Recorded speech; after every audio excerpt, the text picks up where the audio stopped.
PM Modi ने जम्मू में इंतखाबी जलसे को खिताब करते हुए कहा कि जम्मू में लोगों के अंदर बीजेपी को लेकर जोश है।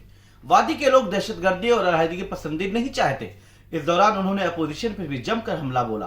पीएम मोदी ने कहा कि यह नया भारत है, घर में घुसकर मारता है। दहशतगर्दी पर कांग्रेस की हिकमत अमली गलत थी। बीजेपी हुकूमत ने गोली का जवाब गोले से दिया है। उन्होंने कहा कि याद कीजिए वो वक्त जब दूसरी तरफ से गोलियां चलती थी और कांग्रेस सफेद झंडे लहराती थी। जब बीजेपी हुकूमत ने गोली का जवाब गोले से दिया तो इस तरफ के लोगों को होश आया।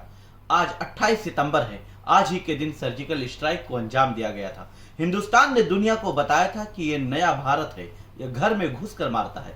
पीएम मोदी ने कहा कि जम्मू कश्मीर के लोग 3 खानदानों यानी नेशनल कॉन्फ्रेंस, कांग्रेस और पीडीपी से तबाह हैं। लोग फिर वही निजाम नहीं चाहते जिसमें बदउनवानी हो, नौकरियों में भेदभाव हो। जम्मू कश्मीर के लोग दहशतगर्दी, अलहदगी पसंदी और खून खराबा नहीं चाहते हैं।